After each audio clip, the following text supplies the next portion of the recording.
Hello, and welcome to Horizons, episode 69 review. And this is kind of a light one, even though Rising Volt Tacklers have landed in Kitakami, where they're looking into Briar. But not really that much, as they can't find anyone when the shopkeep tells them everyone's getting prepared for the festival. So you get pretty immaculate vibes that are present in the teal mask, with everyone dressed up in Jinbeis and enjoying the festivities. Fried runs into Carmine, as he's interested in Sinistra, and she challenges him to various games. I feel like if you're a Carmine fan, you'll probably get quite a bit out of this betrayal. But I really enjoy is Fried taking it as a chance to goof off, so the rest take a chance to also have some fun.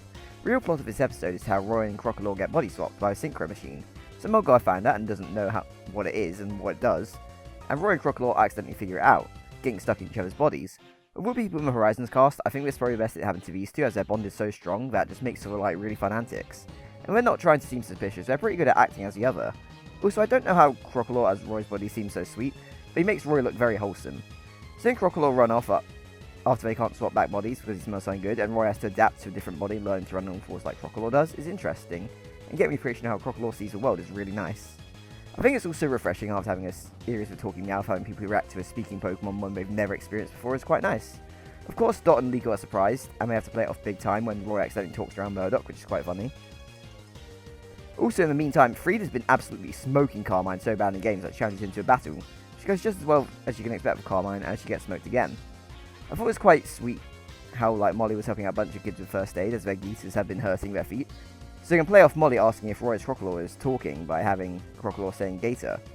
And after a go he's been helping all whistles over, Crocalor saves her and says Gator again, which prompts her to put him on, avoiding suspicion even if Crocalor is only saying one thing. I think what really stands about this episode in general is how they use Crocalor not really being able to speak, but the noises it makes and how that can sound like words.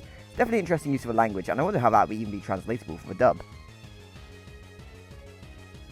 It's also really quite wholesome how Roy wants to help a stall owner avoid disappointment by locking in and trying to use his flames, but he's not great at it. The way Crocalor saves him and looks at him is so sweet. You can tell he's proud of his trainer, and Crocalor knows what to do, as they use their second song to get Roy back in a state to control the flames, so the stall owner can cook. It's a really wonderful callback to all the times their song has given the ability to get through before, and really highlights that their bond transcends their bodies.